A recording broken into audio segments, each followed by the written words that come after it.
All right. Well, welcome everybody. We are here back with Colleen. Hello.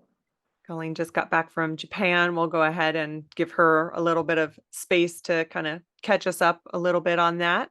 Although I was telling the group before we started the recording that you're still in your re-entry period. So, as Yeah. we all know, when you get back from travel and everybody's like, "How was the trip?" and you like forget to, you're like, "I don't know, good," you I know. don't remember. Oh no. It's common after a long period of traveling. So we'll just hear a little bit from her and then we'll get into our stuff. So, because I know everybody's missed you over the last 3 weeks, Colleen. Yeah. Just a couple of announcements really quick. We do have our webinar.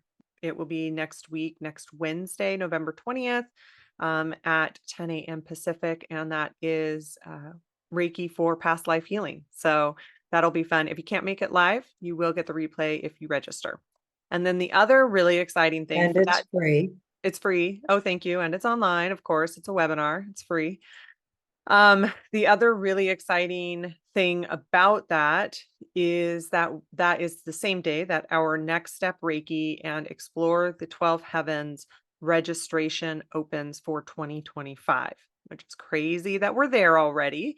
But we are. So we will have a podcast releasing on Monday that talks more about that. So if you have more interest in that, you can certainly listen to that episode. There's more in that podcast than just that, but for those of you that are interested in it, we have level 1, which is Reiki Journey Techniques of Next Step Reiki.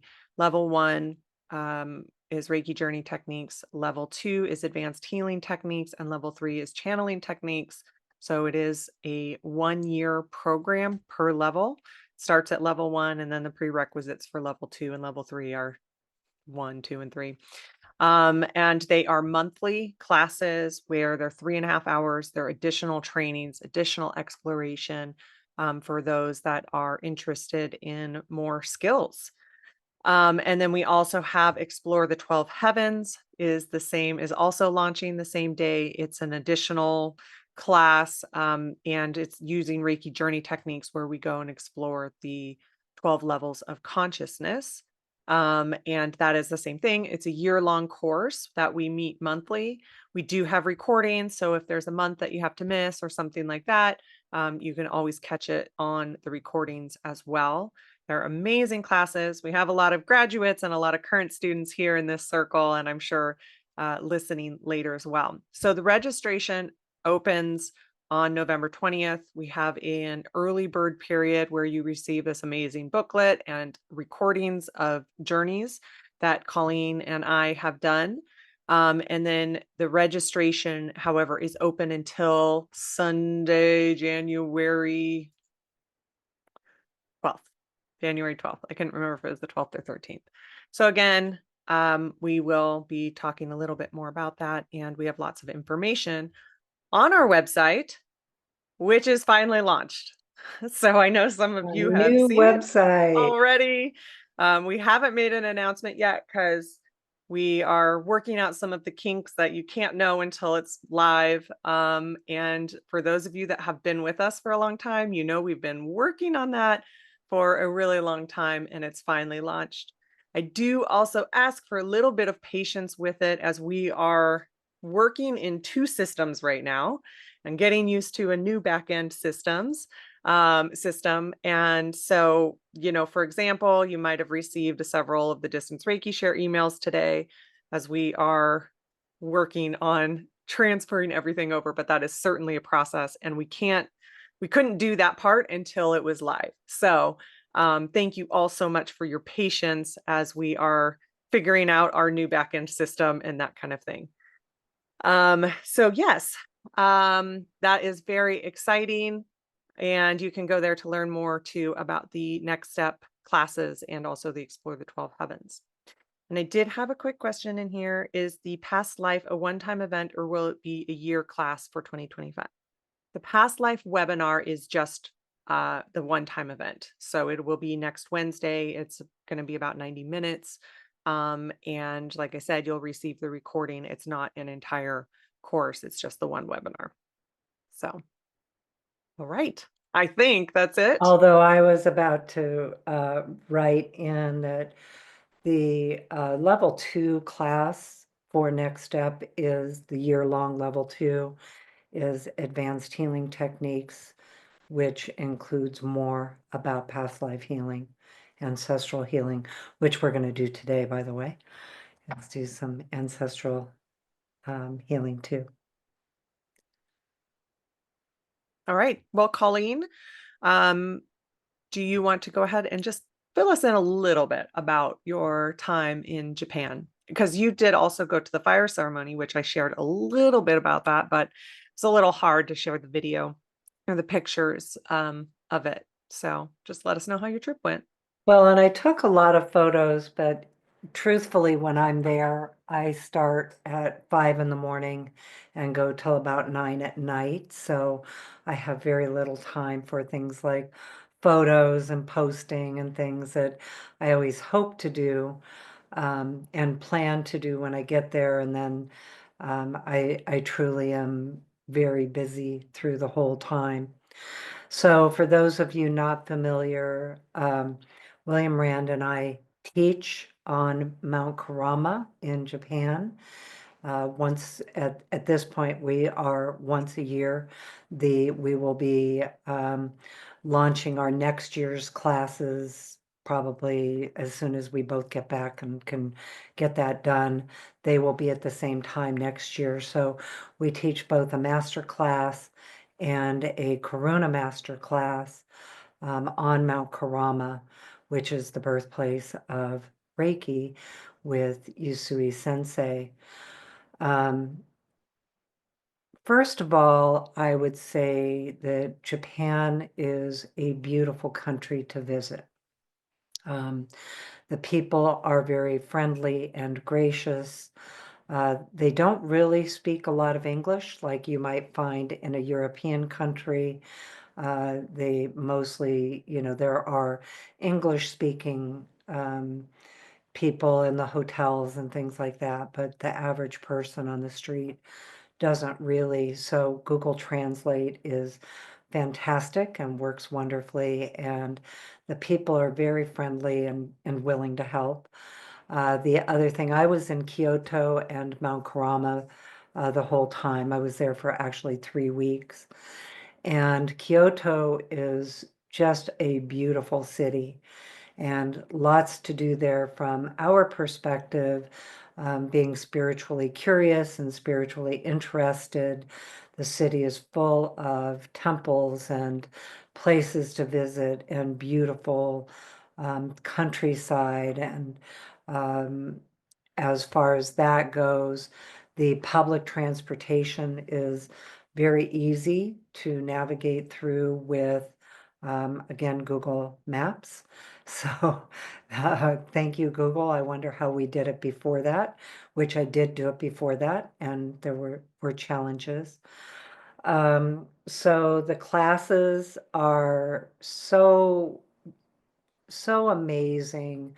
So many people from around the world that are in the class. So we really have a very diverse group, and that is fun. We stay on Mount Kurama in a ryokan inn where we are hosted by a beautiful, very traditional Japanese family in a traditional Japanese ryokan inn.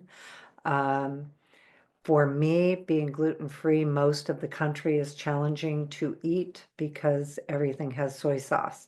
And so I am very blessed that at the inn where we stay, they serve kaiseki cuisine, which is like the highest level of cuisine every night. It's amazing. I did gain weight, so I thought I wouldn't because I'm up and down the mountain all the time. But the food is phenomenal, and one of the things that's very important is Japanese etiquette, that we honor the etiquette. And with the hosts in the inn, we are blessing them as much as they are blessing us with their hospitality and service. So it's very important that when they serve you this incredible 7-course meal, so beautifully prepared. And I will get some photos together to show you guys at some point. It's beautifully prepared, so it's really important that you honor them by eating it all.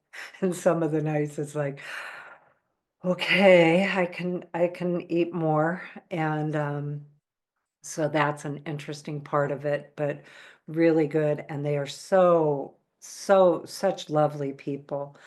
One of the things that was very special for us, Lena Takahashi and Munikai Mohammed are also living there. Lena translates for us and helps us navigate through all of the different things with making sure that we are following the Japanese etiquette, which I, of course, want to do, but don't always know what that means. A lot of shoes on, shoes off, slippers on, slippers off, that kind of thing. So that's something that we learn. But we just had such a beautiful time. We are on the mountain where Yusui received Reiki. It's pretty clear the area that it's likely that he received it, because the root system, where, the story is, of course, that he tripped over the roots and injured his toe, and that's when he put his hand on his foot and realized that not only did he receive on Shinditsume the Satori, or enlightenment of peace, but he also realized that he received a healing modality, and that became his purpose. And so it's pretty clear where he was because of the root system at the top of the mountain, that is where he is. Now, when I say mountain, for those of us in Oregon, it's a foothill. It's 1,900 feet, but it is, it's a climb up. Mount Karama, the temple that is there, has been there since the 700s. And so it has been a place of pilgrimage for centuries, and is very beautifully groomed and maintained, and lots of shrines and temples. And again, just, I think the word that comes to me the most is it's so gracious. It's beautiful. The people are beautiful. They're just very welcoming and honoring. A lot of Reiki people go to Mount Karama now, and it has become a place of pilgrimage. Um, we definitely ran into other groups that were there with Reiki. I ran into Justin Stein repeatedly. We were finally laughing because we would end up on the same train. We would end up at the mountaintop at the same time. We ended up in cable cars at the same time. And so we were chuckling with each other that I think we might need to notice this, that we keep running into each other regularly. And so that was fun. Also got to spend time with Hyakutin Inamoto, going to his Reiki circle there. He is 84, although you would never know it. Very energetic. He's been a Reiki master since the 1990s in Japan, and one of the leaders in Japan. And again, gracious, just a lovely, lovely person, very welcoming for all of us in his Reiki share that we were able to attend. And then another exciting piece of it was that I have been mentoring Lena and Munikai through the licensed teacher program for a couple of years, and they completed their co-teach while we were there. Teresa was one of the people who attended the class, and thank you, Teresa. Oh, and Em is probably here too. Yeah, there's Margaret Mary, and she was also in the class with us. And I can't see everybody here, so some of you that were in the class maybe have joined us. But that was really lovely too. to be there. Lena and Monica just opened their Reiki Center in Kyoto. So if anybody is ever looking for some private time with someone in Japan that can guide them on Mount Karama or do Reiki sessions while you're there, definitely get in touch with them. And if you need to get in touch with me to get in touch with them, you can. And of course, William and I have been teaching together for a lot of years, and we really enjoy our time together and teaching together. It's a very, we work really well together, and so that's also lovely. And I don't know if I know what else to say without showing you some of the pictures. Um, but it was just a wonderful trip. I just got back Sunday night, like late. And so I've had a day. Fortunately, I'm pretty good with jet lag.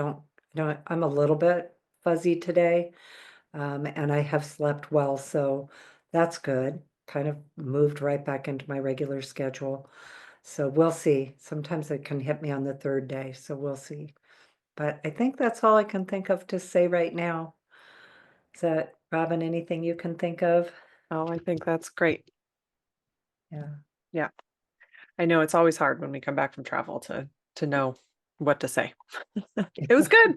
It was I was- great. yeah, but you did a good job. I was actually thinking it'd be less than that. So Yeah. yeah, So fantastic. And welcome back. We're glad to have you back. thank you. Yeah.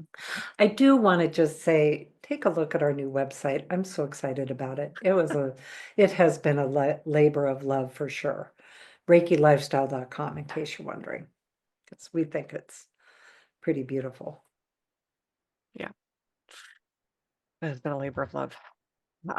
Okay. Well, so what we are talking about today and what we are journeying about today is actually ancestral healing.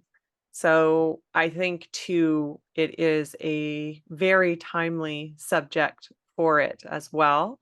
Um, and I think that it's funny because, we do have our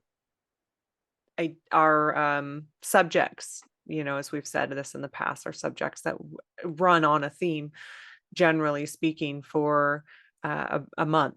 And of course, with this month, we are going into different subjects than last month. And last week, all we did was just self care and self Reiki and, journeying for that. And one of the things that I remember that came through when I was listening around it, and I know I said this, was that uh, Sui Sensei came in around it and just showed how much he used Reiki during the Great Kanto earthquake. Of course, it was he was attuning a lot of people during that time, and how much it mattered during that time for him and for the people around him. And so when I was listening on this subject of ancestral healing, and the same idea came through, as that it's these kinds of topics are, while we plan them to a degree, they plan themselves. We're listening to the energy, and that we find that they are very relevant and that they relate, and sometimes what we would think of as ways that we wouldn't think are completely like direct A and B. Like last week we knew it was an A and B type of subject, and with this one we're like, huh, okay. But then listening around it, there's a reason, because in our ancestral history, we of course have ancestors on this planet that have been through a lot of different things. They have been through a lot of war and famine and plague and disease and so many different things that as humans we have been through. And so just really listening into that on how much ancestral healing can help us in our current lifetime, and how in our current lifetime we can have that memory within our bodies within our spirit, within even our soul, where we have those memories that might be very activated during different times within the human experience. And whether that's on the larger aspect or whether that's on the very personal aspect. Let's say we have a personal fear of something that may not be able to be explained, where we can look in a past life, which we're doing next week in the webinar, or we can look into our ancestral history, and maybe there is an explanation there, or maybe there is a reason for that within our ancestral line. Other times we see that there might be times where we have memory of a certain location, for example. Maybe we go to a place and it feels like home. That may or may not have explanation at the time. Maybe you know that your lineage came from there. Maybe you didn't know that your lineage came from there and you find that out and it makes a lot of sense. And so we have these experiences that can happen. Sometimes there are genetic gifts that are passed down. Sometimes there are other things within our genes that are passed down. But when we're talking about ancestral history, it is that, but it's even broader than that because we have these feelings within our out. Oh, hold on. Thought I closed that window. 1 second. Sorry, that's going to bug me. There we go. We have these things within our DNA that can be explained or not explained. One of the things that Reiki really does is that it can, in general, one of the things that it does is that it helps to heal, but it also helps to empower. And that is true when we're talking about things like ancestral history as well. So we have these things within our ancestral lines that we hear a lot about when it comes to spiritual healing, right? Like all of the bad things that we've been through as human beings, all of the challenging things that we've been through as human beings. But we have also been through times of triumph. We have had mastery in our ancestral line. We've had all of the times that as humans we have overcome, that we move towards more love and connection and progress. All sorts of things happening today. Hold on. Another thing I have to shift the settings on. There we go. And so we have those aspects within our ancestral history as well. There's strength. There are the will of humans in the name of progress, of the name of creation, that through the times like plague, right? Where we have gone through so much as a species, we have the people that are still have love. We have the people that still have strength. We still have people that rely on community with each other.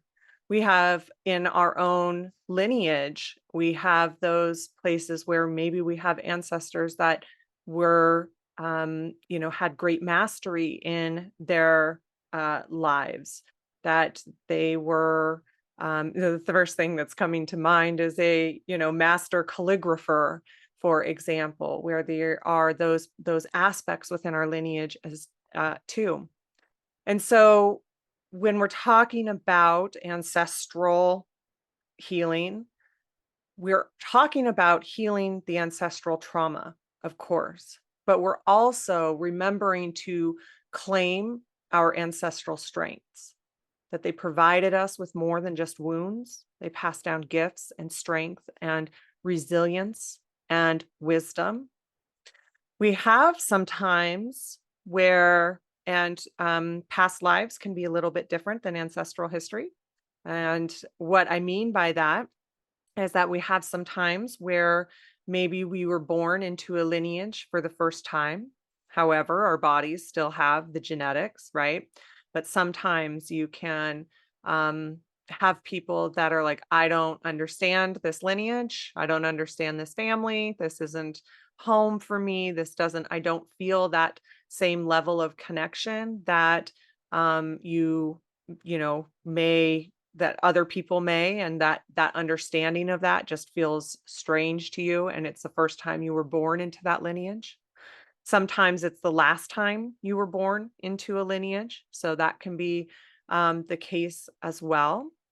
Sometimes you were born into a lineage to be the change in the lineage. You see that pretty commonly, especially right now, because we have such a dichotomy of things on this planet, such a duality of things on this planet currently, that we have many people who feel that they have come into their lineage or born into this lifetime within their lineage to change it from this point forward.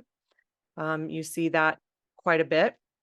And it's very possible for the lineages that we might be born into in this moment in human history. Other times it may not have been possible. You also have people that may have come in from different realms that are born into a human body for the first time, and they might not feel necessarily like, even though their body has that DNA, that ancestral history aspect of it might have a little bit of a mismatch. You hear that quite often with those that know that they are such as like a star seed or something like that. And so there's a learning with that and entrainment, I guess, with that, with the human body, and then also the ancestral history. Although they have their own ancestral history, right? That they, or past lives that they might have experienced, that they do or do not know in this moment, but you may learn more about that through Reiki, through this exploration, things like meditations, things like ancestral history healings, things like, past life regressions, things like that. So you have all of these things, and then you'll have people like Colleen, who has said before that she has been born into her lineage a lot, and also her past lives mostly match up with her lineage. And so she has a lot of memory within that, and to quite a ways back, and has had experiences in her life, in her spiritual work specifically, that then my uncle is a genealogy master, like his research into our genealogy on her side of the family is very, very extensive, and so has, the experiences that the spiritual research and the more scientific research match up quite a bit. So there's that memory there that she can really relate to. And then you can have people that ancestrally have memory of a lot of different kinds of lineages. And so that is another thing that can happen for people as well within ancestral history. So that's just more of like an overview about what we mean when we mean ancestral history, what we're talking about when we're talking about ancestral history. And so, and this also includes generational history, generational aspects as well in your very direct familial line as well, such as, parents and grandparents and aunts and uncles that you may have known as well. But it also extends beyond that also. There can be a level of um, what you are needing to explore, needing to heal, needing to go into that empowerment and that revealing as well. Within just that, kind of generational aspect, it can also be further out than that as well. So that's kind of an overview of the ancestral healing. When we're talking about Reiki's role in that, what Reiki is going to do is it comes into that very cellular level and it helps to release and heal the things that need to be healed. Lets go of some of those even unexplained blocks that can come in from different things within our ancestral history. Um, Maybe you might even have an awareness of what those blocks could be, or maybe what they might be related to. For example, if you have a lineage that maybe has a lot of um, people who have been soldiers or in, that kind of thing, for example, if you know that, you might have an awareness of how that plays into your DNA today or that ancestral memory today. And so you may have those places that you do have that healing that needs to occur. And we know that Reiki releases, that it comes in and can release those things on a cellular level, helps you in that entrainment process to the enlightened energy. It also releases those layers that is hiding you from you. So your fully authentic self outside of any culturally created self, which also past lives and ancestral history can be a part of. So Reiki comes in and releases those. And sometimes we have really big things that can be a part of it. Sometimes it can affect our voice, right? Maybe there's something that happened for many of us while it's past lives or ancestral history, could be both. We might have this awareness that in past lives or ancestral history, we have been persecuted for practicing ways that are outside of what has been deemed traditional. So that can be a really big piece. And so that speaking up about being in these kinds of communities or a Reiki master or being involved with Reiki or other spiritual aspects can feel very, very uncomfortable. And it may not be because of this lifetime. And there's maybe not an explanation because of this lifetime. And so ancestral history or past lives can be more of an answer for why those things crop up for you. Um, so those are the kinds of healings that Reiki can do. It releases it at its core level, releases it, and not just in your DNA, not just at a cellular level, but also at a spiritual level, also, a soul's memory level as well. So it can do that also. But then the other role that Reiki can really play in it is that empowerment. Because really, when you're talking about that entrainment to this incredible enlightened energy, it helps you to reveal that fully empowered self. And so what Reiki has really shown, especially through our work in the next step classes, through the spirit reveal technique, through these advanced healing sessions, and through our own sessions, is what Reiki has really shown is that it does focus on the empowerment, the healing, the letting go is important. But I don't want to focus on that. I don't want to live there. I would rather live in the place of, okay, what gifts do I have that is within my DNA? What gifts do I have that's within my cellular levels, within my cellular memory? What gifts do I have that are within my spiritual levels or soul levels?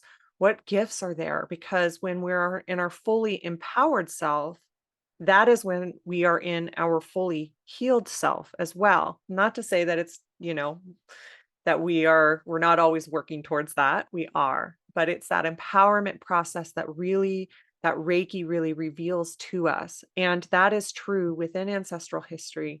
That is true within our past lives as well.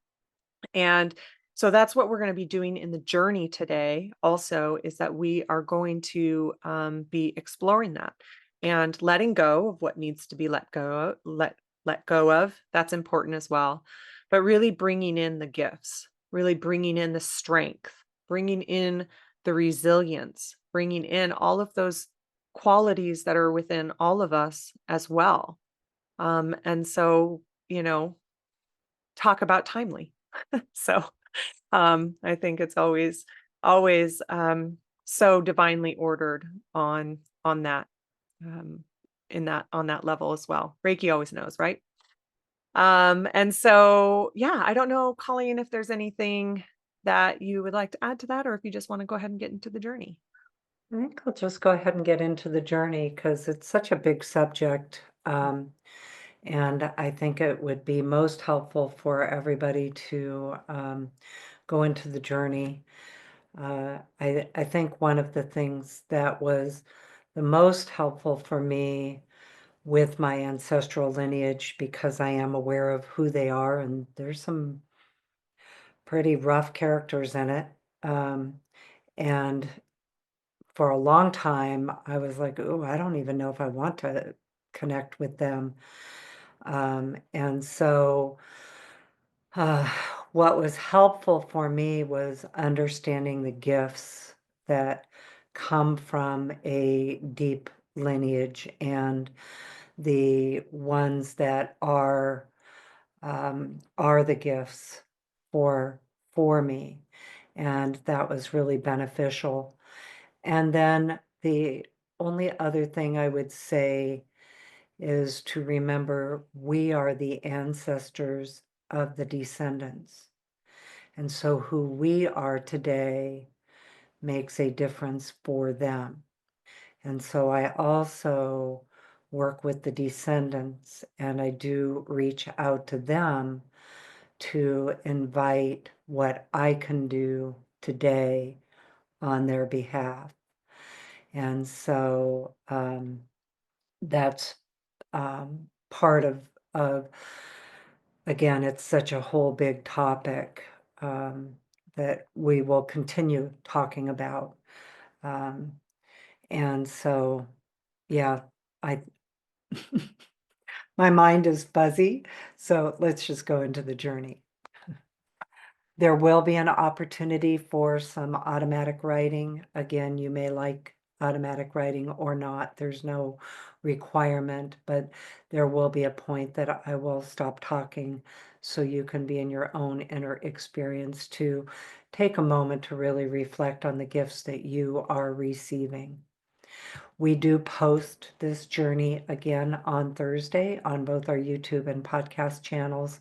So if you feel like you want to go back and listen to it again, you can.